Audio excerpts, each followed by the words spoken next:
Bonjour à tous. Vous êtes donc au carrefour intitulé Chemin de pardon, chemin de libération. Bienvenue à vous. Donc, je vous présente le Père Xavier Valls, qui est prêtre de la communauté d'Emmanuel, curé de la paroisse de l'île Bouchard, en Suède, qui est un sanctuaire marial, où il y a eu des apparitions de Marie.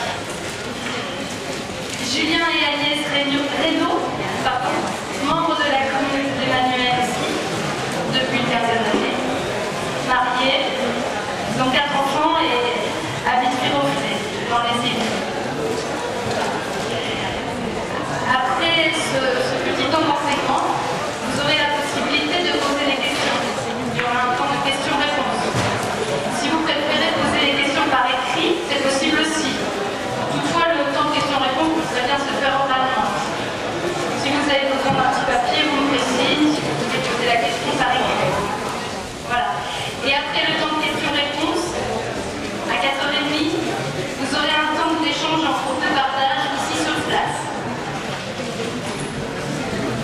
Vous vous mettrez par petits groupes, 8 à 10, à 4h30 pour partager sur l'enseignement.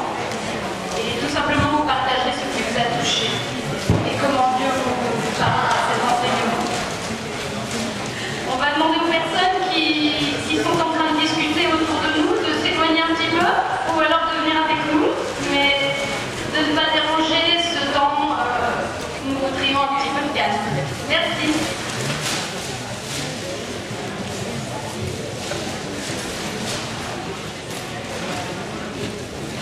Bonjour à tous, on va commencer par se confier à Marie si vous voulez bien. Réjouis-toi, Marie, oublie de toi. Le Seigneur est avec toi. Bénie entre les femmes, et Sainte Marie, Mère de Dieu, priez pour nous pauvres pécheurs, maintenant et à l'heure de notre mort.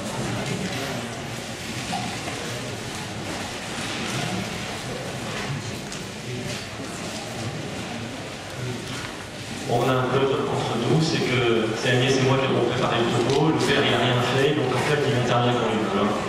Il a préparé l'homélie, alors c'était déjà beaucoup pour lui. Voilà.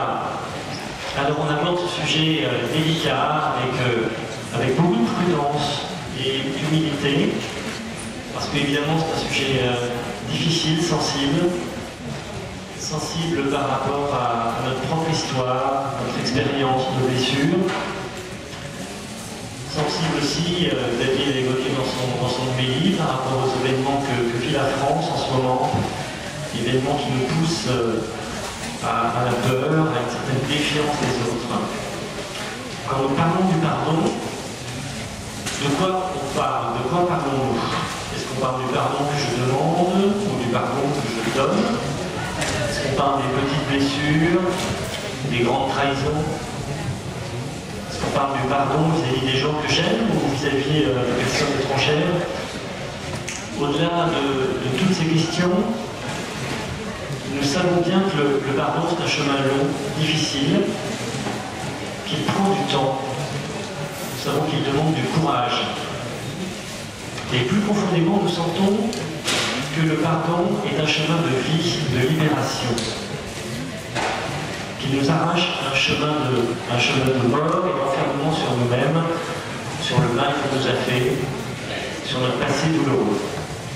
Sans pardonner, la vie est impossible, la vie devient un enfer. J'aime beaucoup la phrase de François Barillon qui dit « Les hommes ne peuvent pas vivre ensemble s'ils ne se pardonnent pas de n'être que ce qu'ils sont. » Les hommes ne peuvent pas vivre ensemble s'ils ne se pardonnent pas de n'être que ce qu'ils sont.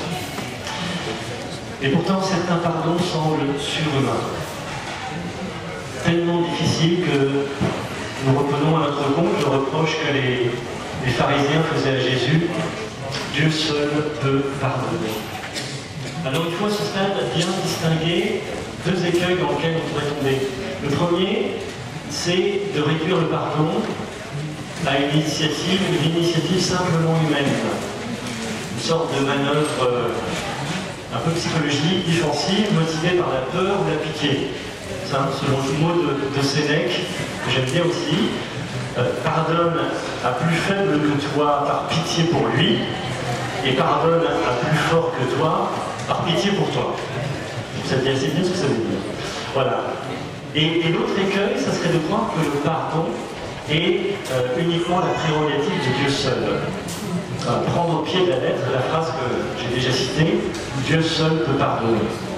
Alors certes, Dieu est la source ultime du pardon, authentique, mais le pardon ne se fait pas sans coopération humaine, sans notre coopération.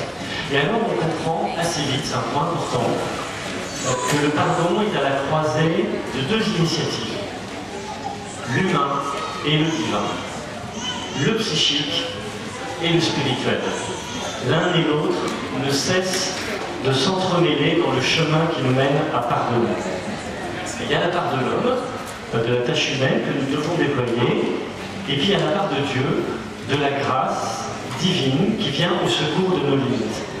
La part qui dépend de moi, de ma volonté de m'en sortir, et la part que je reçois de Dieu, de se lâcher prise pour laisser celui qui seul peut vraiment pardonner venir habiter en moi et me permettre de pardonner. Voilà. En d'autres termes, pour résumer, l'homme pour le don et Dieu pour le pardon, c'est-à-dire le don au-dessus de tout don. Alors le père Jean Bourquette, qui est décédé il y a récemment, mais qui était un prêtre et un psychologue, a identifié dans son livre qui s'appelle « Comment pardonner » un chemin qui mène au pardon, qui est fait de différentes étapes par lesquelles il nous faut passer plus ou moins longuement pour pardonner. Alors bien sûr, chaque itinéraire est unique, propre à chacun, propre au rythme de chacun, peut comporter des retours en arrière, des obstacles, mais il est cependant utile de repérer chacune de ces étapes, de les avoir à l'esprit, de les goûter, de les travailler, de les identifier, car elles peuvent puissamment nous aider à pardonner. Alors ces étapes, elles sont au nombre de 12, mais je vous rassure, 12 c'est un peu long, donc on les a résumées à 5, et ça va être les 5 parties de notre plan, pour ceux qui ont besoin de se repérer dans un topo. Donc 5 étapes sur le chemin du pardon. Première étape, faire cesser le mal qu'on nous fait et le mal que nous voulons faire en nous vengeant. Faire cesser le mal. Deuxième étape, prendre soin de sa blessure. Prendre soin de sa blessure. Troisième étape, décisive, se pardonner à soi-même. Se pardonner à soi-même. Quatrième étape, une fois qu'on s'est occupé de soi-même, on peut se tourner vers un autre, vers l'agresseur. Et la quatrième étape, c'est comprendre son adversaire. Et puis la cinquième étape, qui nous fait vraiment basculer dans le spirituel, si je puis dire, c'est lâcher prise et ouverture et s'ouvrir à la grâce du pardon. Voilà nos 5 étapes. Alors, on pourrait se dire que c'est pas forcément, on ne peut pas forcément les prendre dans l'ordre. Vous voyez, comme un espèce de parcours, on coche les cases. En fait, c'est un peu, on anticipe déjà sur notre conclusion, mais vraiment, ce qui est le fil rouge de cet enseignement, c'est que pardonner, c'est vraiment de l'ordre du cœur, de l'ouverture du cœur. Alors, faire cesser le mal. Alors, le mal, celui que nous faisons, et celui qu'on nous a fait. Le premier pas sur ce chemin du pardon, c'est d'abord de décider de ne pas se venger. Renoncer à l'idée de se venger. C'est pas si simple. Le père Lacordaire disait « Vous voulez être heureux? Vengez-vous. Vous voulez être heureux à l'instant? Vengez-vous. Vous voulez être heureux toujours? Pardonnez. » Nous le savons parce que c'est vraiment de l'ordre du bon sens. Se venger, ça conduit à un enfermement. ça avive la blessure et ça capte notre énergie. Dans ce précepte « tu ne te vengeras pas », il s'agit beaucoup plus qu'une simple loi morale, il s'agit surtout de bon sens. Et pour renoncer à se venger, il faut rentrer dans une thérapie de la réalité. Vous connaissez cet adage qui dit que la vengeance est un plat qui se mange froid. En fait, qu'est-ce que ça veut dire? Ça veut dire qu'on va prendre le temps de faire tomber les émotions et puis on va ruminer, on va élaborer notre plan.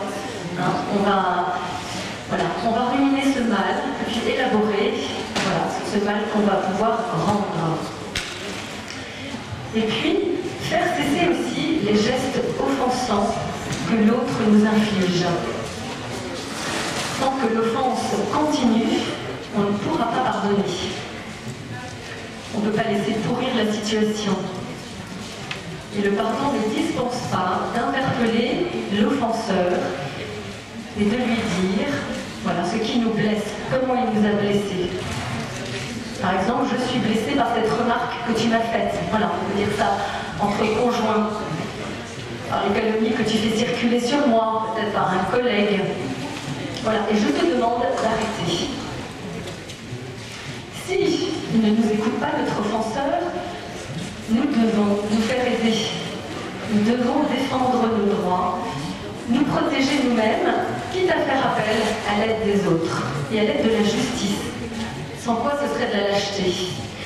Et le père Montbourquette, qui était professeur à la faculté d'Ottawa, raconte ceci, pour illustrer ce qu'on vient de dire, c'est que les étudiants à lui viennent le voir en disant « Tu sais, le professeur machin, il dit beaucoup de mal de toi. » Alors, le père Montbourquette écrit un petit mot à ce professeur en disant « Voilà, cher collègue, je te prie d'arrêter de dire du mal de moi. » Et puis, quelques temps après, les étudiants reviennent voir le père Montbourquette, ensuite les calomnies continuent toujours.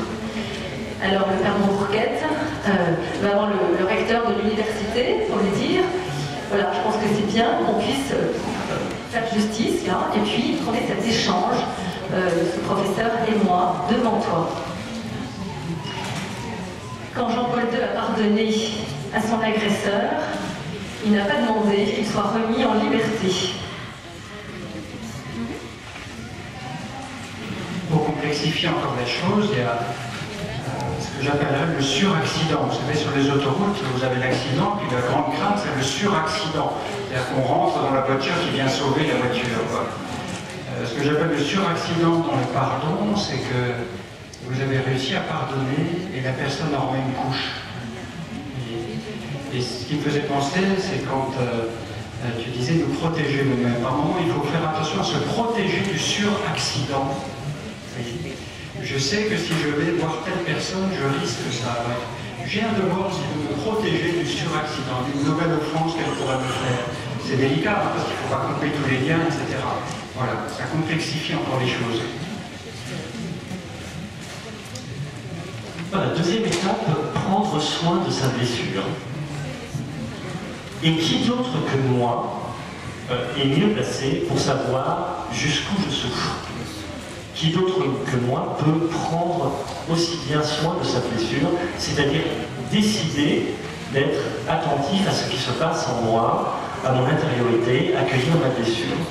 Alors ça commence d'abord par l'accueil de nos émotions, la tristesse, la colère, la rancune. Alors on a souvent peur d'ouvrir cette boîte de Pandore car on ne sait pas où ça va nous mener. On veut maîtriser ces émotions négatives, alors on se verrouille, on se blinde. Et on ravale sa colère. Et on la ravale d'autant plus, comme on nous a dit, assez souvent, que la colère était un gros péché, et que pour pardonner, il faut étouffer tout sentiment négatif.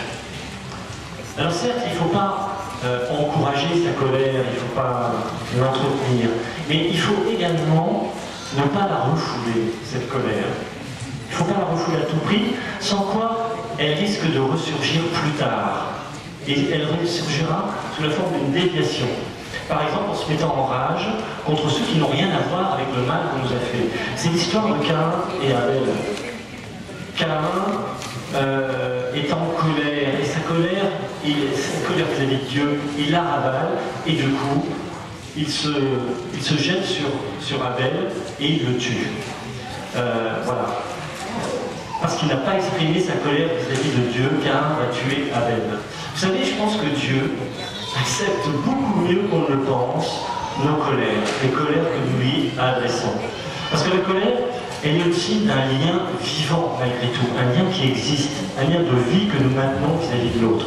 Voilà. Et une colère refoulée, elle peut se révéler sous d'autres formes. Cynisme, mécontentement, hostilité.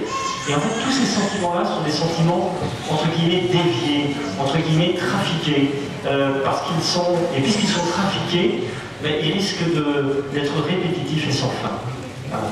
Il n'y a pas vraiment d'émotions négatives en soi. Les émotions, elles constituent des énergies positives, à condition d'être reconnues, à condition d'être maîtrisées. Et si nous les redoutons et que nous les refoulons dans l'inconscient, elles vont constituer ce que le psychologue Jung appelle notre ombre, l'ombre jungienne. Hein, c'est tout ce que nous refoulons en nous, que nous n'aimons pas en nous, voilà, qu'on entasse, qu'on met sous le tapis.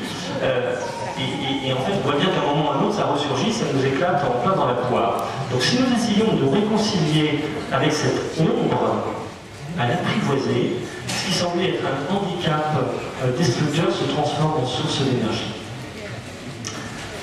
Prendre soin de sa blessure, c'est aussi identifier la blessure qu'on nous a faite, la reconnaître et l'accepter.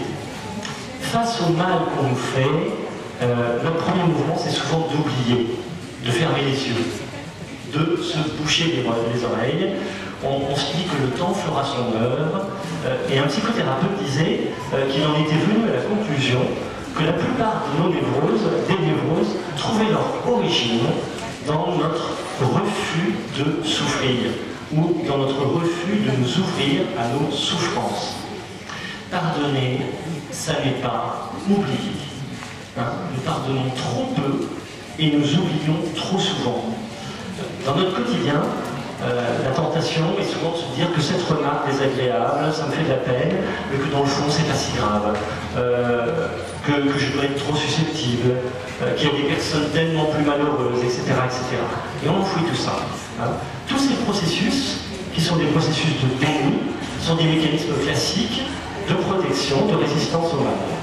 On oublie, on trouve des fausses excuses pour disculper l'autre, et on prend la décision de passer l'éponge, de pardonner tout de suite. Hein. C'est ce que font d'ailleurs les parents lorsqu'ils exigent de leurs enfants, quand ils se bagarrent, de se demander pardon tout de suite, aussitôt. En fait, ça règle rien. Hein. Vous demandez à vos deux enfants qui sont bagarrés, et maintenant vous allez vous demander pardon, ça règle rien. Ils disent pardon du bout des lèvres, le cœur n'y est pas. Hein. Ça sert tout juste à calmer l'anxiété du papa et de la maman, qui veulent concilier les deux parties, mais pas beaucoup plus. Sur ce sujet de passer l'éponge, un petit témoignage personnel qui vient de m'arriver. Je viens de me prendre une énorme claque, puisque c'est la première fois que je me fais virer de ma boîte. Il y a 2 mois, je me suis fait virer très violemment de mon entreprise, une entreprise que j'avais rejointe il y a 6 mois. J'étais en période d'essai et tout se passait bien. Je ne cessais de dire à Agnès, c'est vraiment génial, je suis dans une boîte géniale, avec des collaborateurs, avec un projet d'entreprise, comité de direction sympa. Et le 6 juin précisément, je me fais débarquer. Belle date pour se faire débarquer le 6 juin. Du jour au lendemain, enfin du jour au lendemain, même pas, de la minute à la minute suivante, 5 minutes, mon patron dit, allez hop, on arrête ta période d'essai, tu fais tes paquets, tu prends le taxi et tu t'en vas. Je suis parti, j'ai même pas eu le temps de dire au revoir à mes collaborateurs. Et en fait, voilà, c'est tout récent, ça s'est passé il y a 2 mois. Pendant 3 jours, je me suis dit, je suis dans un cauchemar, ça je vais me réveiller. Et puis ensuite, j'ai repris le déçu. J'ai eu un sentiment de rage. Allez, je retrouve un job, il n'y a pas de problème. Et puis j'ai multiplié les contacts là, ces derniers mois, j'ai vu des tas de gens, machin, truc, bidule. J'ai même été voir une psychothérapeute. Elle était étonnée de me voir aller si bien. J'ai même eu l'impression que c'était moi qui leur montais le moral en me disant c'est pas si grave, hein, vous savez. Voilà. Et puis je réalise, en fait, après coup, en étant ici, que je suis en train de passer trop vite l'éponge, que je suis en train de trop vite oublier, qu'il faut que je relise ce qui s'est passé, qu'il y a des trucs que j'ai à apprendre de moi-même, que j'ai des choses aussi à apprendre des autres, vous voyez, et que je dois affronter un peu plus directement ce qui Qu'est-ce qui s'est passé? Refouler la souffrance, ça ne fera que aggraver le mal. Il faut au contraire essayer de revivre l'événement qui nous a fait souffrir, mais en essayant de le revivre avec une plus grande confiance en nous-mêmes, en acceptant la douleur que provoque cette relecture. Un peu à la manière, vous voyez, dont on arrache un hameçon, dont on enlève un hameçon dans le doigt. On ne peut pas l'enlever en l'arrachant, parce que si vous l'enlevez en l'arrachant, vous allez tout arracher. Il faut plutôt enfoncer l'hameçon un petit peu plus, davantage, pour en dégager la pointe. Et bien de la même façon, le pardon demande un retour sur soi. Il appelle à une lucidité, un regard vrai sur soi-même. Comment savoir si on a pardonné? Mais savoir comment on sait qu'on a pardonné, c'est lorsque le souvenir de l'offense est bien présent, mais qu'il ne nous détruit plus, qu'il ne nous empêche plus de vivre. On peut laisser résonner en nous la phrase de Jésus, « La vérité vous rendra libre ». Oser regarder en face la vérité de ce qui nous fait souffrir, mettre des mots sur ce mal qui nous ronge. Qu'est-ce qui me pourrit la vie? On a déjà eu cette question, peut-être formulée différemment depuis le début du jubilé. Accepter de soulever le couvercle de quelque chose qui peut être enfoui, de quelque chose qui peut être profondément blessé en moi, et ça depuis l'enfance. Pour identifier notre blessure, on peut choisir d'écrire ce que nous ressentons en utilisant la première personne du singulier. Parce que je porte mes émotions, je suis responsable de ces émotions, pas celles de mon voisin. Ça pourrait être « je me sens profondément abandonné ». Ça pourrait être « je ne comprends pas ce qui m'arrive, je suis abasourdi ». On peut aussi décider d'en parler à quelqu'un, sortir de ce sentiment d'être seul au monde à porter ce poids. Quand on s'ouvre à quelqu'un d'autre sur notre blessure, cela permet d'y voir plus clair et puis de prendre un peu de recul. Le fait de dire à quelqu'un cet événement va me le faire revivre, mais avec un peu plus de calme, avec un peu plus de distance. Et aussi parce que la personne à qui je me serais confiée, qui aura été la première personne à prendre soin de ma blessure, eh bien, elle va me permettre d'être à l'écoute de cette part abîmée en moi. La compassion dont nous bénéficions avec l'aide de l'autre, voilà, va nous aider à nous accepter nous-mêmes avec une certaine indulgence, avec la même indulgence que la personne à qui on s'est confié nous a écoutés. Alors, à qui se confier? Alors, il arrive parfois qu'une amie, une voisine, une personne, quelquefois inattendue, se trouve sur notre route au bon moment. Bien sûr, la choisir en fonction de ses qualités d'écoute, quelle est une attitude empathique de préférence, plutôt que de quelqu'un qui donne des conseils ou qui donne des leçons. Se laisser guider par son intuition. Il y a quelques années, voilà, je me sentais très offensée, et assez naturellement, vous voyez, je me suis vraiment laissée guider par mon intuition, que je pourrais aussi appeler la providence de l'Esprit Saint. Et je suis allée me confier, c'était pas vraiment une amie de longue date, vous voyez, c'était une maman qui était arrivée depuis peu dans l'école, et j'avais repéré qu'elle n'était pas tellement dans les commérages qu'il y a parfois sur les trottoirs à la sortie des écoles. Et puis il se trouve qu'on était sur la même paroisse, et voilà. Le Seigneur m'a vraiment guidée vers cette femme, et j'ai été lui livrer ce que je venais de vivre de difficile. Voilà, et je ne me suis pas trompée parce qu'elle a vraiment eu cette attitude tout à fait voilà, écoutante, sans jugement, sans chercher à me remonter contre mon agresseur. Ça m'a apaisée. Troisième étape, troisième partie, se pardonner à soi-même. J'ai envie de dire s'aimer soi-même. Alors cette étape, elle est décisive. C'est peut-être la plus importante. Le pardon d'autrui passe d'abord par le pardon à soi-même. Et l'essentiel de toute thérapie, c'est d'apprendre à se pardonner à soi-même. Chaque fois qu'on est victime d'une offense, il y a une partie de soi qui se laisse contaminer par l'action de l'agresseur. Et elle s'en fait complice en se persécutant soi-même.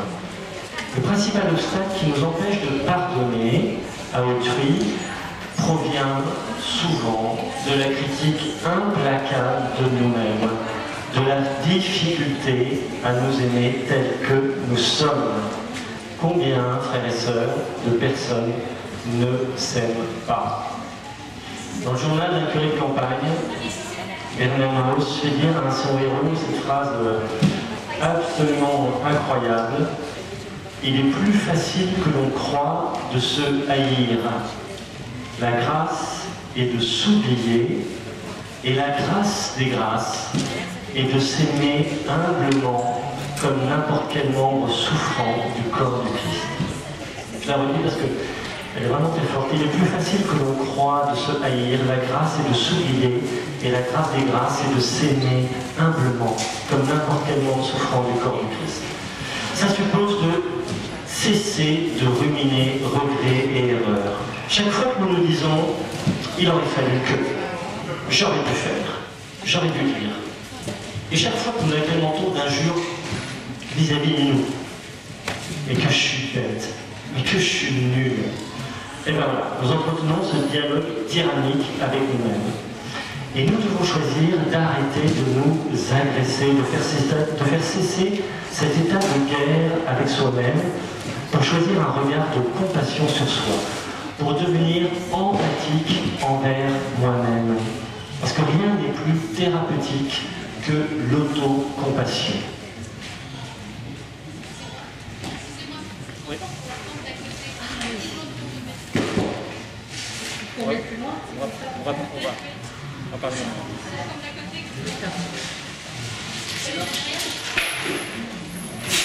Le psaume 131 dit « Mon âme est en moi comme un enfant, comme un petit enfant contre sa mère. »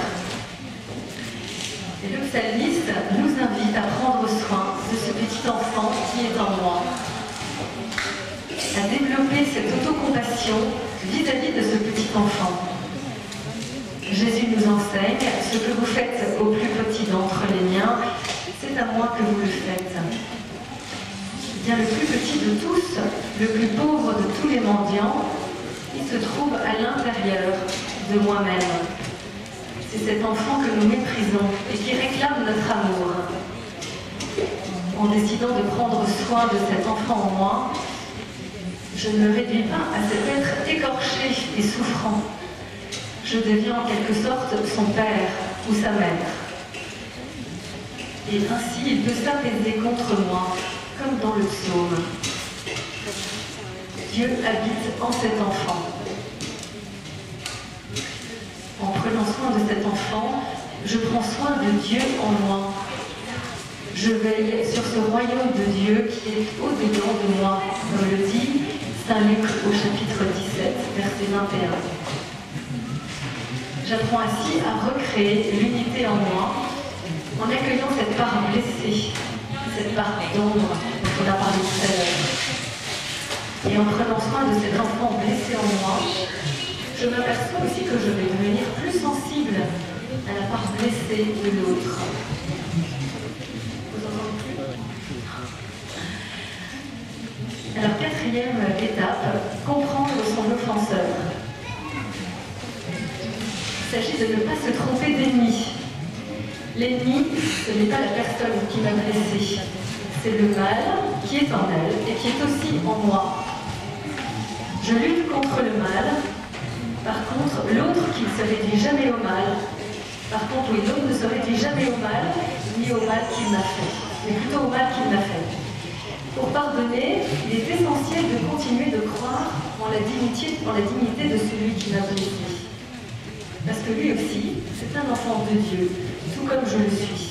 Il est unique aux yeux de Dieu. Alors il ne s'agit pas d'excuser l'autre, mais plutôt de chercher à le comprendre. Il s'agit de chercher des pourquoi à sa conduite, afin d'alléger notre effort de pardon. Je ne veux pas pardonner les yeux fermés, mais les yeux grands ouverts. En découvrant chez l'offenseur des aspects qui me sont peut-être inconnus. Sortir de cette représentation, voilà, de cet être diabolique, exécrable, dangereux, voire manipulateur. Ainsi, on oublie ce précepte évangélique, ne jugez pas, c'est-à-dire ne condamnez pas. Plus je condamne autrui, et plus je me condamne moi-même. Si j'ai un regard, si j'ai une approche très dure vis-à-vis de l'autre, souvent ça révèle que je suis dure vis-à-vis de moi. On peut aussi se demander quelle serait l'attitude du Christ face à mon offenseur. On peut demander ça au Seigneur dans la prière. Il faut découvrir derrière le persécuteur l'être faible et fragile, comme soi-même, et qui est capable de changer et d'évoluer. Comprendre son histoire en comprenant son histoire. Comprendre son offenseur en comprenant son histoire. J'ai ma belle-sœur, la petite sœur de Julien, qui depuis 25 ans voilà, est amoureuse d'un homme qui, il y a 20 ans, nous a fait en famille, en réunion de famille, une demande en mariage très officielle à mon beau-père. Et puis, voilà, 25 ans plus tard, nous ne sommes pas mariés. Et je vois quand même la belle-sœur qui est tout près de chez nous se recroqueviller, vous voyez, pas très heureuse. Alors, vous voyez, la blessure, le pense n'est pas faite à moi, mais voilà, comme j'aime ma belle-sœur, je vois aussi que ça a des répercussions sur moi. Et un jour, je suis allée trouver ce garçon, et puis, voilà, je lui ai dit, mais voilà, je ne comprends pas. Moi, j'habite à côté de l'élève, je sais que tu ne viens pas tout le temps à la voir. Et là, de temps en temps, un peu quand ça te chante, j'aimerais bien comprendre, voilà, quelle est la relation que tu entretiens avec elle, parce que moi, je trouve qu'elle n'est pas heureuse. Alors, évidemment, il m'a renvoyé dans le but, je m'en suis pris plein la figure, une lettre de 3 pages sanglantes, voilà, je me suis sentie vraiment très agressée, très offensée, en me disant, voilà, regarde tes affaires, tes oignons, plutôt que de regarder ma vie. Et puis, je me suis souvenue, après avoir fait un peu retomber voilà, l'émotion, je me suis souvenu que ma belle-sœur m'avait dit que, en fait, Blaise, comme ça, avait vécu en Indochine, et que, avec sa famille, son papa, et qu'à l'adolescence, tout juste à l'adolescence, au moment de la guerre, il était rentré en France, et que son papa n'était pas rentré en même temps qu'eux, il était rentré qu'un an après. Et il était rentré avec une Indonésienne. En fait, ils avaient fait ménage à 3 dans cette famille, avec les enfants, que 2 enfants étaient nés de cette deuxième femme, de cette maîtresse, qu'il avait fini par installer dans une autre maison un petit peu plus loin. Et là, je me suis dit, mais voilà, dans le fond, est-ce que je peux lui en vouloir complètement? Alors, je ne m'excuse pas totalement, mais je me suis dit, voilà, ça m'a permis d'être plus compréhensive à son égard. Je me suis dit, mais il s'est construit, ce garçon, dans son adolescence, à l'âge où on a besoin de repères solides, avec un père qui était bigame. Donc c'était quand même pas très simple pour lui de construire sa propre vie affective. Voilà, comprendre l'histoire de son agresseur, de son offenseur, pour mieux comprendre. Moi-même, je peux témoigner qu'avec papa, qui est décédé depuis 5 ans, j'ai eu quand même des difficultés avec papa, et notamment il y avait un truc que je supportais pas chez lui, c'est que mon papa mentait. Alors c'était des petits mensonges, de la pétadille, mais il racontait des histoires, et c'était terrible, et tout le monde s'en était rendu compte.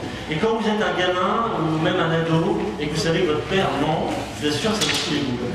Et maintenant, voilà, qu'il est parti, que je suis adulte, je relis son histoire, et j'ai appris qu'en fait, son propre père était un peu un intello, mon grand-père, que j'ai jamais connu, qu'il n'avait jamais été tellement présent auprès de ses enfants. Et puis j'imagine assez volontiers qu'il devait avoir, ce grand-père que je n'ai pas connu, donc le père de papa, un regard assez dominateur sur ses enfants. Et peut-être que papa, voilà, s'est senti obligé d'être un peu plus, de se hausser un peu plus qu'il ne l'était. Et peut-être que cette espèce de tendance qu'il avait à mentir vient de là. Une autre chose que je reproche à papa, c'est qu'il était toujours à vouloir ne pas prendre de risques. Alors, tous les trucs, moindre truc risqué, c'était une catastrophe. Et j'ai relu dans son histoire que papa avait été appelé au service du travail obligatoire en 1942. Et quand vous avez 20 ans et que vous partez au STO, et ben j'imagine le choc que ça peut être. Et il avait également assisté au bombardement de Dresde, un bombardement absolument terrifiant. Et lui, encore jeune, encore jeune adulte, il découvre ça. Je me dis que cette espèce de phobie qu'il avait de l'avenir, de la non-prise de risque, pouvait être expliquée là-dedans. Voilà. En tout cas, moi, ça m'aide à me réconcilier avec mon père que de relire son histoire que j'ai découvert finalement il n'y a pas très longtemps. Voilà. Intéressant dans cet exemple, c'est est-ce qu'on peut pardonner à un défunt? Voilà. Je vous pose la question, est-ce qu'on peut pardonner à un défunt? Comprendre son adversaire en allant même jusqu'à chercher l'intention positive qu'il pouvait y avoir dans son acte offensant. Frères et sœurs, combien d'humiliations ne nous a-t-on pas infligées dans notre passé, notre enfance notamment, avec la meilleure intention du monde, pour nous corriger, pour nous faire progresser, pour notre bien. Hein? D'autres offenseurs, soit dit en passant, n'avaient aucune intention de nous faire du mal. Pensons aux chauffards ivres, pensons aux drogués qui tuent ou qui blessent, pensons aux parents qui divorcent et qui, contre leur gré, perturbent la vie de leurs enfants. Pensons aux médecins qui se trompent dans leur diagnostic. Voilà, vous voyez, savoir que les responsables de ces torts ne l'ont pas fait exprès, certes, ça n'élimine pas la souffrance, mais ça peut du moins atténuer la répugnance à pardonner. Pardonneurs, ils ne savent pas ce qu'ils font. Alors comprendre l'autre, c'est enfin accepter de ne pas tout comprendre. Accepter de ne jamais percer totalement le mystère de la personne, ni même découvrir tous les motifs de son acte. Ça peut être dire à Dieu, Seigneur, moi je ne comprends pas pourquoi, mais j'ai confiance que toi, Seigneur, tu le sais. Et alors je peux alors commencer à prier pour mon offenseur. Je crois que le fait de prier pour ses offenseurs, ça c'est une première pierre qu'on peut poser sur le chemin du pardon. Tout n'est pas fait en priant pour ses offenseurs, mais c'est une première pierre. Même à prier, vous voyez, du bout des lèvres, du bout du cœur, et commencer à prier pour eux. Honnêtement, moi je veux vous avouer que mon patron qui m'a viré, je commence à prier pour lui. Je commence aussi à prier pour le comité de direction qui a certainement dû un peu bâtir sur moi. Et je pense que ça va m'aider à ce processus de pardon. Cinquième et dernière étape, lâcher prise et s'ouvrir à la grâce. Voilà, c'est ce moment où il nous faut entrer plus profondément dans une étape spirituelle où nous aurons moins à agir qu'à nous laisser agir. Quand on a pris le temps d'identifier sa blessure, d'accueillir ses émotions, d'en parler, et qu'on n'arrive pas encore à pardonner, que faire?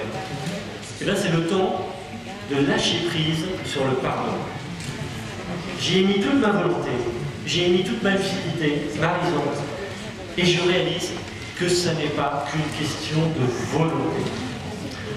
Pour réussir l'acte de pardonner, on doit se détacher même de sa volonté de pardonner. Cesser de s'acharner à vouloir pardonner à tout prix, en ne comptant que sur ses propres forces. En fait, je m'expose à ne jamais être délivré de mon mal si je suis trop volontaire. Le pardon viendra à un moment, il viendra comme un fruit mûr, il tombera de l'arbre, si j'ose dire, à un moment que je ne contrôle pas forcément. Et vous voyez, l'enjeu, c'est de m'ouvrir à l'amour de Dieu. C'est un peu, pour prendre une image, comme si nous continuions à maintenir notre bateau, notre barque, sur le cap du pardon, mais en arrêtant de ramer. En arrêtant de ramer et en me laissant pousser par la brise divine. On vous le disait en introduction, le pardon, c'est un fruit d'une collaboration entre l'homme et Dieu. Il n'est pas que le chemin d'une ascèse personnelle. Et Jésus nous l'enseigne d'une certaine façon, à son dernier souffle, quand lui-même semble ne pas accorder directement le pardon à ses bourreaux, mais il demande à son Père de le faire pour lui. Père, pardonne-leur, car ils ne savent pas ce qu'ils font. Alors vous me direz, bah, c'est bien joli, hein, mais ça veut dire qu'il n'y aurait que les chrétiens qui seraient capables de pardonner. Alors non, certes non, car la grâce de Dieu n'est pas réservée aux chrétiens, elle n'est pas limitée à nous. Heureusement, elle vient sur toute personne dont le cœur est ouvert. Alors, je livre un témoignage, c'est pas un petit témoignage. Voilà, il y a quelques années, une dizaine d'années, nous avons traversé une épreuve de couple.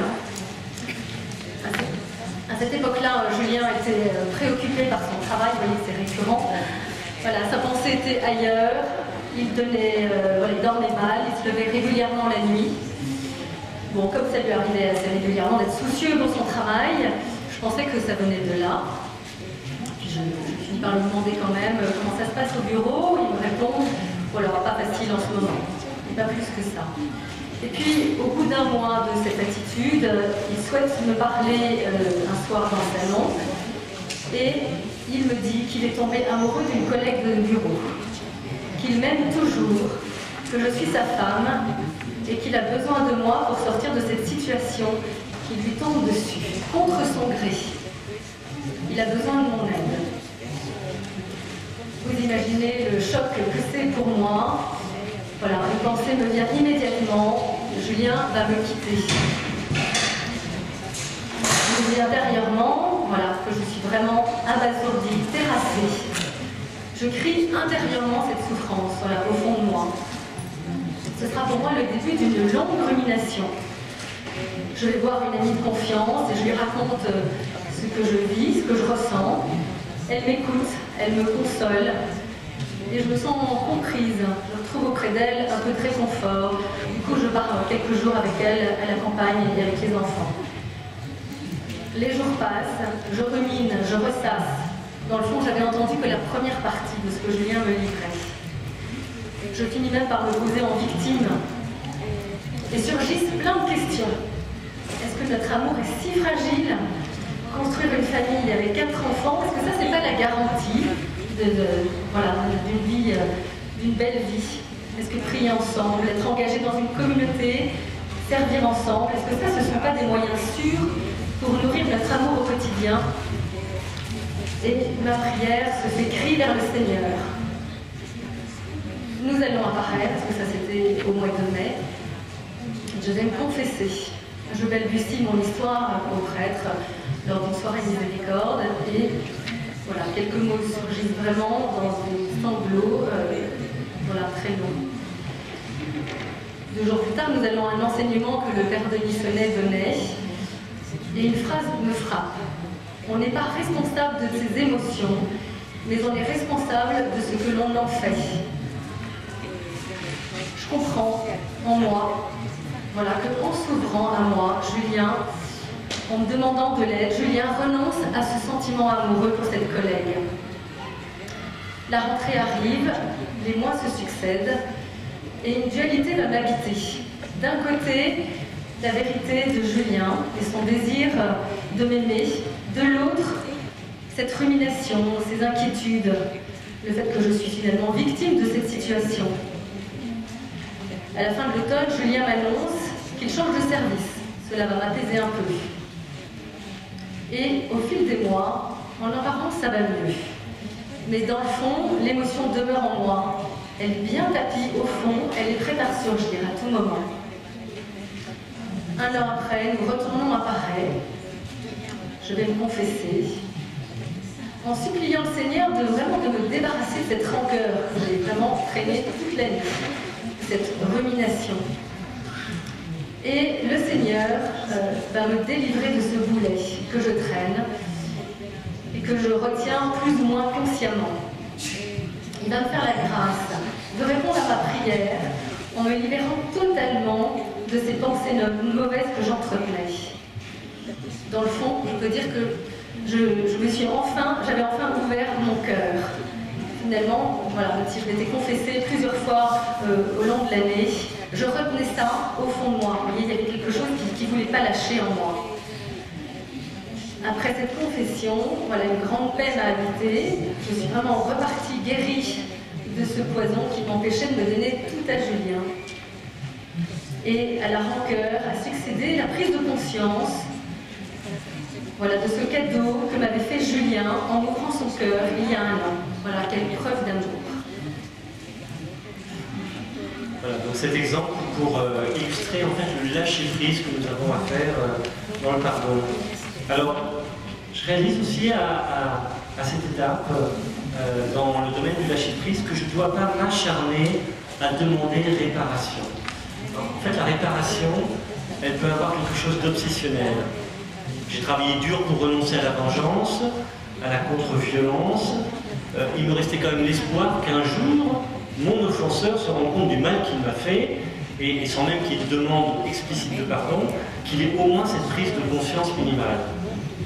Frères et sœurs, la réparation, ça peut avoir quelque chose de fantasmagorique. Et surtout, ça peut continuer à nous lier à l'offenseur. Ça peut interdire notre libération dans la croyance à cet ultime espoir. Si j'exige la réparation, en fait, je suis toujours lié, je suis toujours captif. C'est ce qu'enseigne la parabole du débiteur impitoyable. J'espère que vous voyez ce que c'est, cette parabole.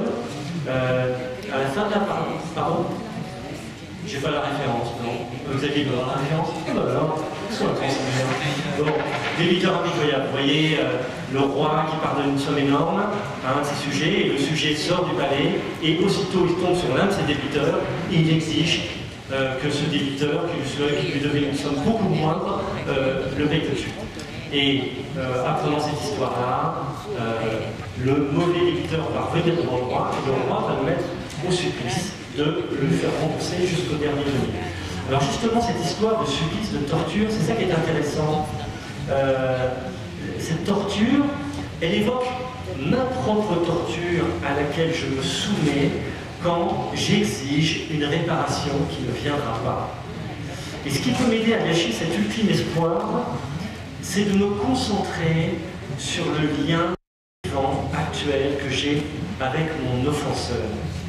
Vient un moment où je prends conscience que c'est lui qui est à plaindre de cette surdité, de cette cécité, car je sais combien elle appauvrit les relations avec les autres. Et je commence à entrevoir un avenir pour la relation par-delà l'impossible réparation. En fait, la dernière chose sur laquelle je dois lâcher prise, c'est sur, parfois, le fait de ne pas m'acharner à me réconcilier. On peut pardonner en mettant fin à une relation et en laissant aller, j'aime beaucoup ce terme, en laissant aller son adversaire.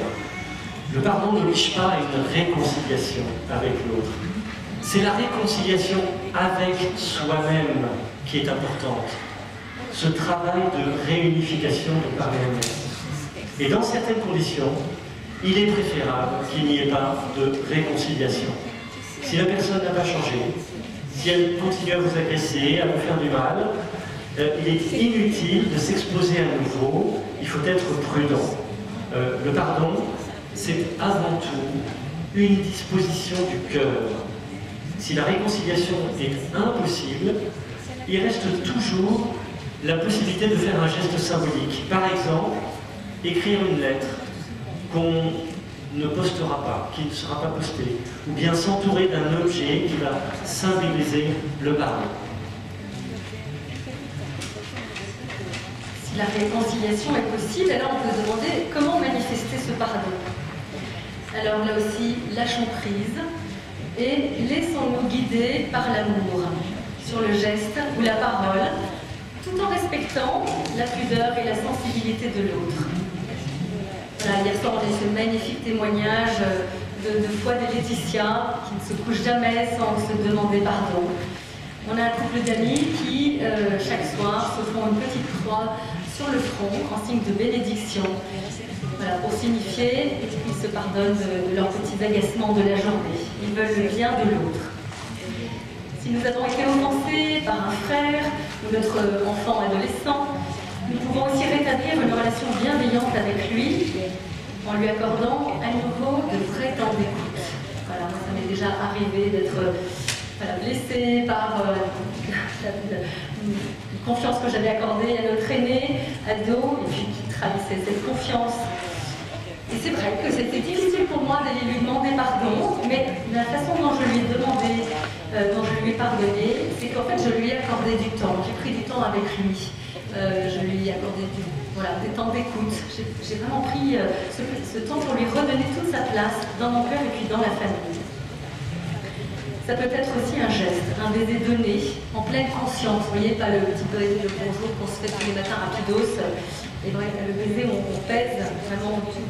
Voilà, l'amour qu'on a envie de donner à l'autre. Ça peut être une parole gentille, un signe très clair du pardon échangé. Même si ça ne remplace pas la parole. Ouais. On peut pardonner par un geste. On voit bien dans la parabole du fils prodigue, j'ai péché contre le ciel et contre toi. Ça, c'est la demande de pardon du fils. Et le père, il ne va pas dire je te pardonne, il va étreindre son fils pour signifier ce pardon. Bien sûr, c'est très beau de verbaliser ce pardon. Je te pardonne, je te demande pardon. Voilà, alors en conclusion, vous avez bien compris que le pardon, c'est un chemin qui s'apparente à celui d'une conversion. Un chemin où il nous faut accepter un deuil. L'Évangile nous enseigne que les convertis sont ceux qui se sont laissés aimer malgré leur pauvreté. Ce sont ceux qui ont accepté de rompre avec ces endurcissements. Il y a d'un côté des Marie-Madeleine, des Zachée, Matthieu, la Samaritaine, et puis de l'autre les scribes, les pharisiens, le débiteur impitoyable. Ils sont restés endurcis. Les premiers ont choisi le camp de l'amour et du pardon. Ils se sont ouverts à la grâce du Christ, à l'amour et au pardon du Seigneur. Et puis ils ont été capables de pardonner en retour.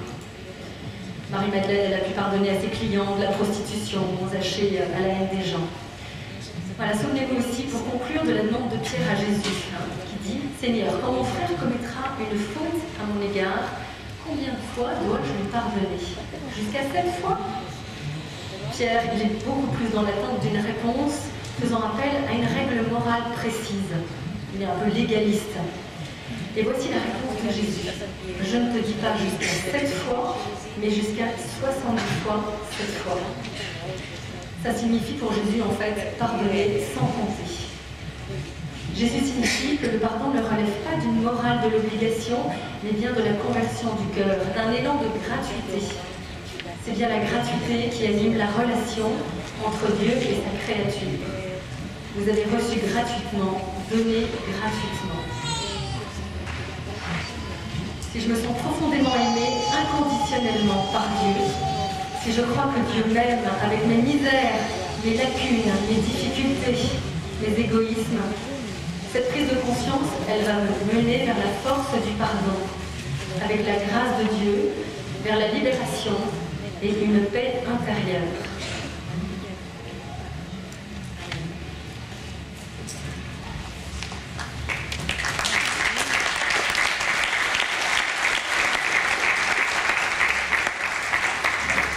On a un autre micro pour les questions ou pas? On va poser les questions à... Est-ce qu'il y en a qui ont écrit des questions sur des papiers?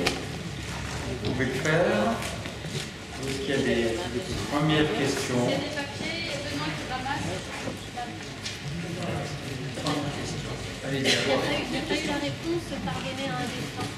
vous n'avez pas eu la réponse de pardonner à un défunt. Et qu'est-ce que vous en pensez?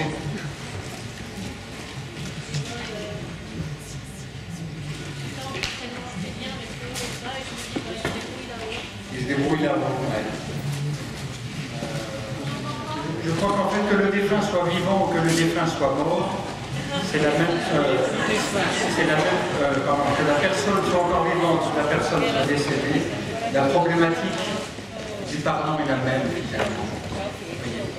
Et donc, je peux pardonner à un défunt.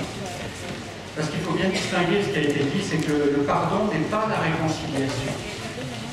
La difficulté pour moi, c'est que je peux me dire qu'avec la personne qui est partie vers le Père, je ne pourrai jamais me réconcilier avec lui.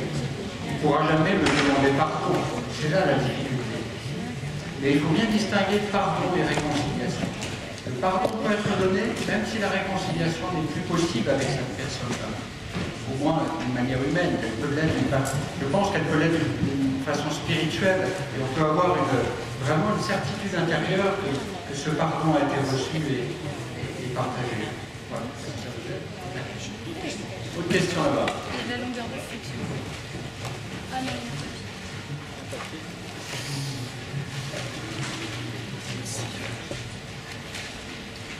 Comment faire quand on a peur, quand on manque de courage pour affronter notre adversaire?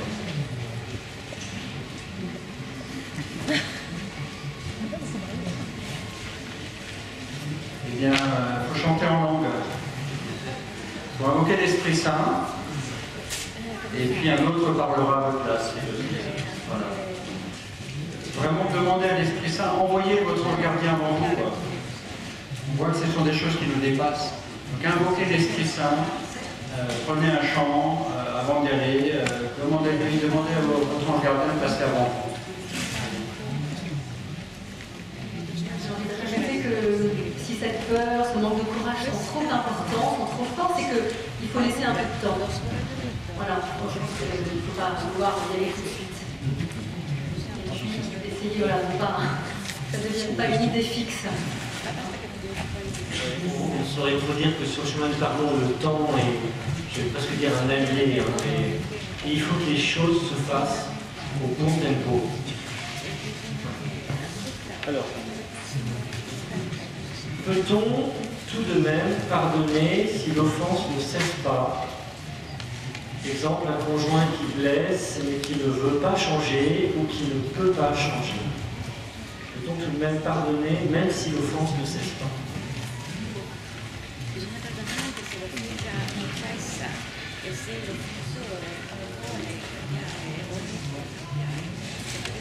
Je crois qu'il faut garder dans son cœur cette espérance, comme je partageais ce matin, que son conjoint peut modifier, comme le bon vin.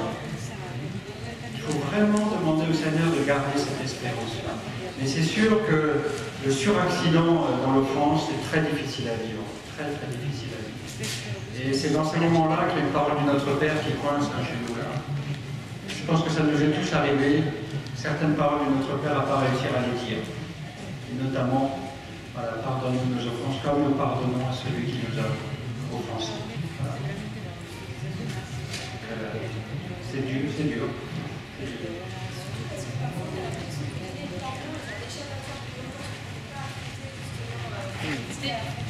Surtout que parfois on a l'impression que donner le pardon serait un échappatoire pour ne pas aller plus loin dans la relation en fait. Aller au cœur de la question.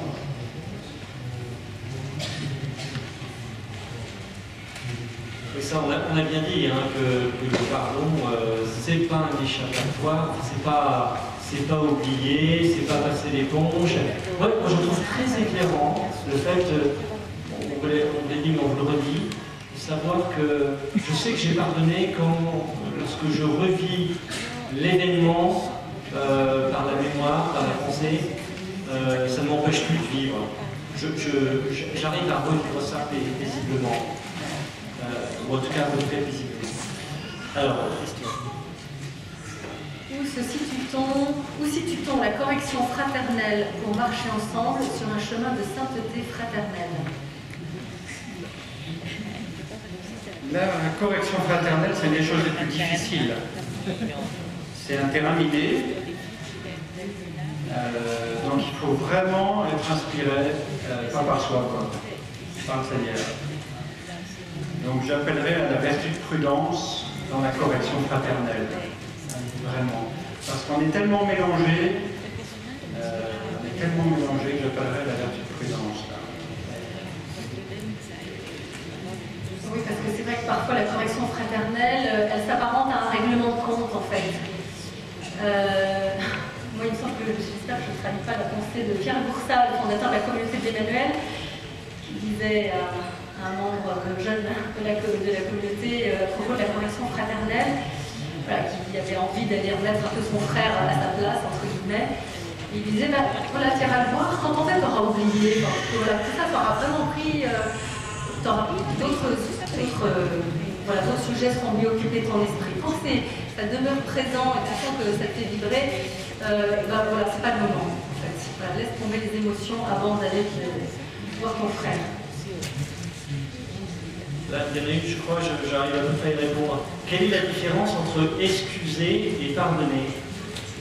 Mais quand on excuse, en fait, c'est une façon un peu de déresponsabiliser l'offenseur. J'excuse parce que voilà, il savait pas, ou il était. Enfin voilà, c'est vraiment une forme de déresponsabilisation de l'offenseur. Alors que quand je pardonne, je sais que mon offenseur est responsable. Je sais le mal qu'il m'a fait. Mais bien qu'il soit responsable, je le pardonne.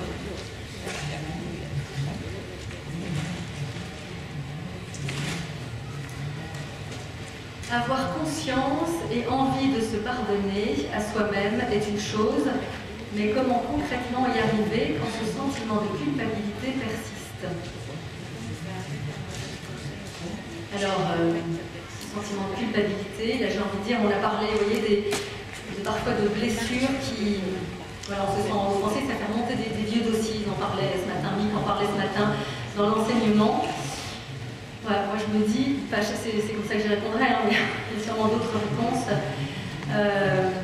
Voilà, quand il y a une culpabilité qui persiste vraiment, vous voyez, comme une racine profonde, je pense qu'il faut aller se faire aider en fait. Et on a la chance aujourd'hui d'avoir, voilà, l'Église avance avec prudence, hein, mais dans cet accompagnement psycho-spirituel avec prudence, hein, parce qu'on ne fait pas tout n'importe quoi. Hein. Mais voilà, je pense au puits, par exemple, des agapés. Je pense à un parcours qui s'appelle l'évangélisation des profondeurs, qui se fait au cours d'une année. Voilà, ou le psychothérapeute, effectivement. Après, quand on a la foi, je pense que c'est bien aussi de pouvoir revisiter son histoire à la lumière de l'évangile du Seigneur, de placer notre histoire à la lumière du Seigneur. Seigneur vient visiter ces zones d'ombre. Et de se faire aider par quelqu'un, parce que quand on n'y arrive pas seul, hein, que ça persiste et qu'on ne peut pas y arriver tout seul. Un très beau témoignage là, qui nous arrive par courrier. Là, ma fille a été assassinée, un crime gratuit. Je suis rentré dans la foi depuis, j'ai rencontré l'assassin à sa demande. J'avais trouvé la paix suite à une descente aux enfers. Je suis depuis quelques jours bousculé par des reproches d'amis qui ne comprennent pas ma démarche. Ça me fait penser à la très belle histoire de cette sainte italienne qui a été assassinée par un garçon de 16 ans, une enfant qui s'appelle Maria Goretti. Et son assassin est présent dans la canonisation de Maria Goretti. Et ça me fait penser aussi dernièrement à ce qu'on dit dans l'Église de France. Dans son premier communiqué, dans le bras d'évêque de Rouen, elle disait qu'il y avait 3 victimes. Et il a reçu un certain nombre, un des prêtres de Rouen qui est là, on en parlait à table tout à l'heure, il me disait qu'il avait reçu beaucoup de messages d'incompréhension par rapport à ce texte-là, où il parlait des 3 victimes. Et en fait, il fallait lire la suite du communiqué, je ne l'ai pas en tête totalement, mais en disant parce que les 3 vont se trouver devant leur juge. Et il me semble qu'il y a quelque chose aussi, le pardon n'empêche pas le jugement de Dieu. D'avoir pardonné moi-même, c'était pour moi une grande libération de cette chaîne, mais que je prie aussi pour que Dieu lui pardonne et qu'il se convertisse et qu'il puisse assister à la canonisation de Maria Goretti. Alors on est dans l'ordre là de la sainteté, hein, déjà dans ces cas-là, hein, mais on est appelé à la sainteté. On s'en sort que par le haut. Et puis frères et sœurs, hein, que notre attitude choque les autres, que le pardon choque les autres, je vais même encore plus loin, que l'amour des ennemis choque les autres, quoi de plus normal. Il ne faut pas s'imaginer traverser un long fleuve tranquille en lisant et en vivant l'évangile. Aimer ses ennemis, nous, on voit bien les difficultés. Et je pense qu'on aspire à ça. Mais pour la moitié de l'humanité, pour ne pas dire plus, c'est juste une folie, c'est même un scandale, aimer ses ennemis. Voilà. Comment vraiment savoir si j'ai pardonné? Les blessures sont toujours là par moments. J'ai mal, mais j'ai pardonné cette personne. Oui, hein, on a dit le pardon n'efface pas la blessure est là. Je trouve que la plus belle traduction de ce que je suis en train de dire, c'est Jésus ressuscité qui apparaît avec les marques de sa passion.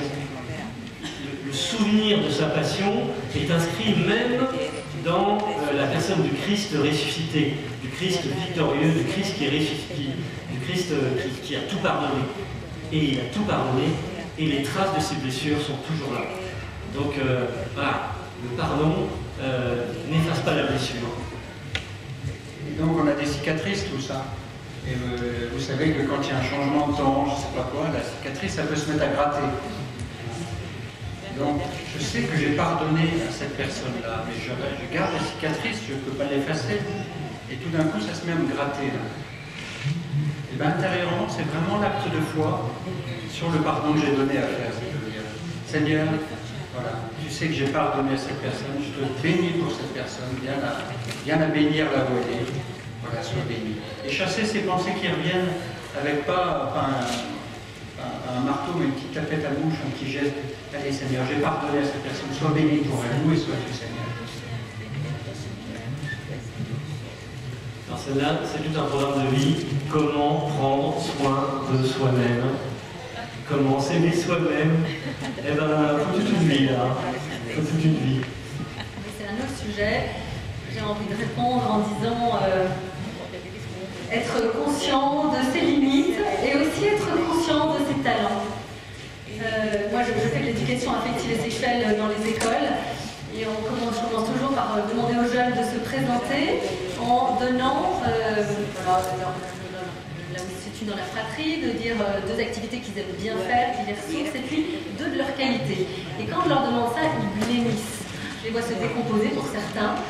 Alors, je voilà, pour les mettre en difficulté, donc je leur donne un petit tableau avec des qualités. Et ensuite, une fois qu'ils ont quand même identifié une ou deux qualités, pour certains c'est timide, pour d'autres ça devient, voilà, ça apparaît clairement. Je renvoie la parole au groupe et je dis tiens, et vous, qu'est-ce que vous connaissez de bon là chez ce camarade? Et là, quand je fais cet exercice, je les vois se redresser parce que l'élève, là, il entend que son copain trouve qu'il est loyal, qu'on peut avoir confiance en lui, qu'il est fiable. Voilà, alors pourquoi je vous dis ça? Parce que c'est important d'identifier ses qualités. Vous voyez, on est un peu parfois dans notre société occidentale, dans l'éducation qu'on peut donner à nos enfants, à dire qu'il ne faut pas trop, faut pas qu'ils s'enorgueillissent, donc on ne va pas trop soulever ses qualités. Alors, on va plutôt appuyer là où on va tirer, voilà, en lui disant qu'il peut faire mieux, ça va l'aider à grandir. Or, en fait, voilà, c'est nécessaire d'identifier ses qualités. Voilà, bon, si vous êtes en couple, vous pouvez demander, si vous êtes entre amis, on peut faire ce petit exercice aussi. Tiens, quelle qualité, ou tiens là, telle activité, telle attitude, ça a révélé en moi, ça me révèle que tu as telle qualité. Voilà. Je vais vous révéler un secret de confession. Je peux le faire puisque c'est ma propre confession. Je me suis confessé à mon père il n'y a pas longtemps. Et vous savez ce qu'il m'a donné comme... comment on appelle ça à la fin de la confession? Pénitence. Comme pénitence. Il m'a donné la plus redoutable des pénitences. Il m'a dit, tu vas aller rendre grâce au Seigneur pour 3 qualités que tu as. Tu vas trouver. Comme quoi ça s'adresse pas qu'aux jeunes, mais aussi à nous, quoi. Pourquoi on a ce regard dur sur nous, la plupart d'entre nous? Parce que vraiment, c'est un chemin de conversion, ça. Voilà, on est des pauvres types, on est OK. Mais le Seigneur nous aime tellement. Je pense que vraiment, la guérison, elle vient du fait d'arrêter de se regarder soi-même et de regarder le Seigneur. Moi, je crois vraiment que la frontière entre le salut et une certaine forme de damnation, c'est au niveau de ce regard. Je regarde le Seigneur, je suis sauvé. Je me regarde moi-même, je suis perdu. Je regarde le Seigneur, je suis sauvé. Je me regarde moi-même, je suis perdu. Les gestes quotidiens de pardon dans le couple sont possibles quand les deux fonctionnent de la même manière, avancent sur un même chemin, sinon ce n'est pas aussi simple. En fait, je ne connais pas vraiment de couple où les deux sont vraiment sur la même longueur d'onde, sur la même vitesse spirituelle, humaine, etc. Ça, c'est dans vos meilleurs rêves, ça. Mais dans la réalité, on ne fonctionne pas à une vitesse.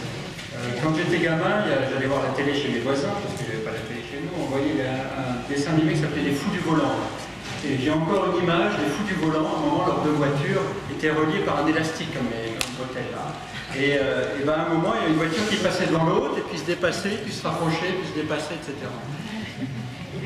Il me semble que parfois, ça se passe comme ça dans la vie de couple aussi. Il y en a un qui passe devant l'autre, l'autre qui recule un peu, qui stagne, etc. Autre exemple, autre témoignage, J'avais un couple que j'aimais beaucoup dans la paroisse, là. Il faisait un tour de rôle un séjour à l'hôpital. Et donc c'était l'un qui conduisait l'autre. Et puis c'était vraiment un tour de rôle, à ton tour maintenant, à ton tour, voilà, etc. Et vous savez, dans le texte choisi à 90% pour les mariages, c'est l'hymne à l'amour. Hein. L'amour supporte tout. Alors parfois les fiancés le prennent comme ça. L'amour supporte tout. Faut que je supporte. Ben non, l'amour est un support.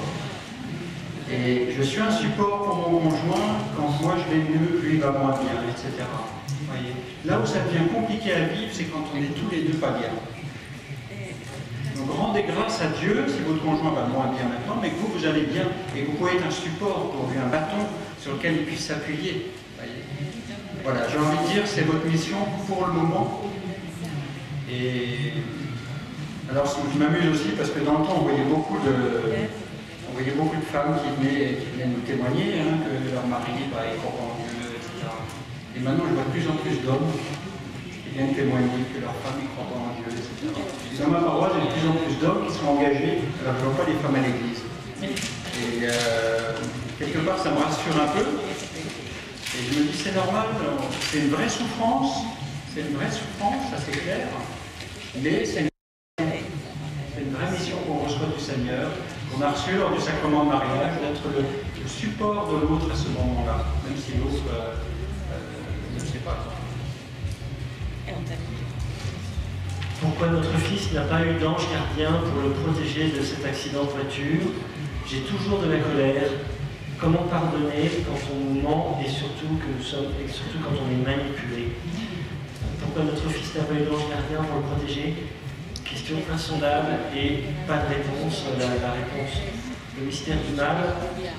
Que dire à cette personne qu'on peut prier pour elle, pour que Dieu vienne l'apaiser? La question de la colère, je reviens là-dessus. J'en ai parlé, n'étouffons pas notre colère, exprimons-la, n'ayons pas peur non plus de notre colère et de l'adresser à Dieu. Vous savez que dans la Bible, Dieu se met beaucoup plus souvent en colère que les êtres humains. Il y a quelqu'un qui a fait le comptage, à 170 reprises, le Seigneur se met en colère, alors que les hommes se mettent en colère plus d'une quarantaine de fois. Voilà. Dieu supporte très bien nos colères. Encore une fois, c'est un lien vivant. Cela montre qu'on a besoin de la relation, que c'est un cri. Il faut quand même que je complète sur la colère, parce que c'est quand même un des péchés capitaux aussi. Oui. Donc, la colère contre Dieu, oui. Ce qu'il faut, c'est exprimer sa colère intérieure, pour qu'elle ne reste pas, qu'elle ne fasse pas une boule sur l'estomac. Mais attention, les expressions qu'on entend parfois, une sainte colère. Il n'y a que Dieu qui est des saintes colères. Nous ne sont jamais saintes, nos colères. Donc attention à ça. Donc il faut que je puisse trouver une oreille attentive, on en parlait, un psychothérapeute, un prêtre, une amie, qui témoignait, etc. Il faut que je trouve quelqu'un où ça puisse sortir, que je puisse le dire. Mais pas à tout le monde, parce que ça risque de faire un suraccident d'une autre manière. Pas à tout le monde. Bien choisir la personne à qui je peux exprimer ce qu'il a dit. Et je voulais aussi rebondir sur la question de mon gardien. Une fois, il y avait 3 marches pour monter dans une salle de caté, 3 marches, c'est rien du tout. Je me suis cassé la gueule en descendant les 3 marches, le verre, les lunettes cassées, ça m'a blessé à l'arcade sourcilière. En fait, c'était une vraie épreuve spirituelle pour moi. Et tu faisais quoi là? T'étais où dans le gardien là? J'avais que 3 marches là. En fait, j'ai pas la réponse toujours. Peut-être que ça a été que une petite blessure, une construction, mais rien du tout. Donc peut-être qu'il était là quand même dans le gardien. Donc voilà, ça fait partie de la question de la souffrance. Celui qui aurait une réponse toute faite sur la souffrance, vous pouvez lui dire pose toujours, tu m'intéresses. Personne, c'est la question contre laquelle c'est le scandale contre lequel nous luttons nous-mêmes. Et le seul pour moi qui a vraiment un début d'indice, et vient de mourir d'ailleurs, c'est un prix Nobel de la paix, Elie Wiesel, un juge, parmi les justes, un juge qui était au camp de concentration à Auschwitz. Là. Et à un moment, il y avait une évasion, une tentative d'évasion des déportés, et les nazis, en représailles, avaient pendu un certain nombre d'autres déportés, et lui était juif, et quelqu'un lui dit derrière lui, où il est ton Dieu là? Et il répond, c'est lui qui est pendu. C'est la seule, pour moi, le seul indice que l'on ait par par rapport à la souffrance.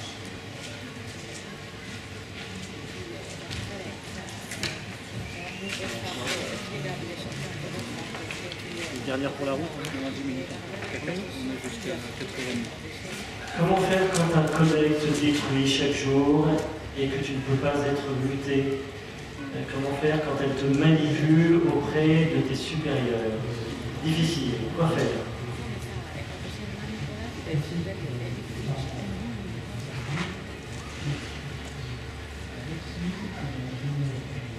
Pareil, il n'y a pas de réponse toute faite, ça dépend de chaque situation, mais pour moi ça a été dit dans le petit topo, on a un devoir aussi de se protéger. On a un devoir de se protéger aussi contre quelqu'un qui nous manipule, qui nous détruit, voilà. Peut-être qu'il faut que je passe. Il y a des exemples assez courants dans les familles, vous allez en vacances, peut-être qu'il ne faut pas que je dure plus de 3 jours dans les vacances, là, parce qu'au bout de 3 jours j'explose, je ne tiens plus, voilà, vous voyez, peut-être que je me. Ça me fait penser à autre chose par contre. S'il faut se protéger, il ne faut jamais couper les ponts entièrement. Je crois que ce ne serait pas juste ça. J'ai fait une homélie un peu percutante dimanche dernier, parce que l'évangile s'y prêtait bien, sur l'héritage. Combien de familles sont détruites par l'héritage du partage? Eh bien, je crois qu'il ne faut jamais couper les ponts, on ne peut jamais se brouiller avec un frère ou une sœur, c'est pas possible. La vie est trop courte parce qu'on se rend malheureux. Il peut y avoir des choses injustes, vraiment, mais il faut parfois que j'accepte des choses injustes. Peut-être que j'avais raison, c'est moi qui ai raison, mais c'est pas parce que j'ai raison que c'est la volonté de Dieu. Peut-être que la volonté de Dieu, c'est que je sois héroïque.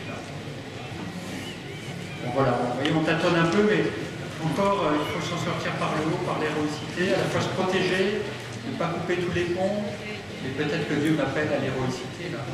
Et en même temps, comme on disait aussi tout à l'heure, il faut peut-être que j'aille voir un cousin, j'aille voir un syndicat, j'aille voir un maître d'ordre, etc. C'est juste aussi, ça peut être justifié aussi. Ça existe, c'est pas vrai. Il y a aussi ce qu'on a évoqué dans comprendre son offenseur. Peut-être que cette personne a clairement une pathologie aussi,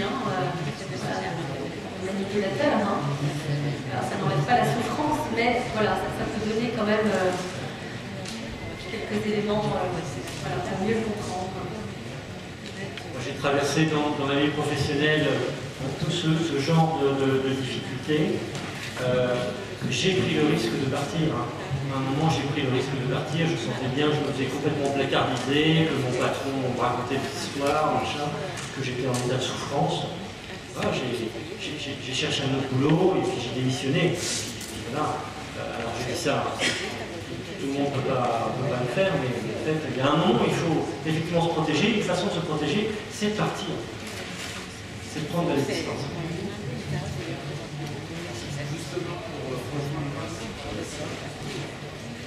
Voulez-vous venir pour parler? Ce que je suis, par exemple, si ça révèle des blessures. Vous ne voulez pas venir, pardon?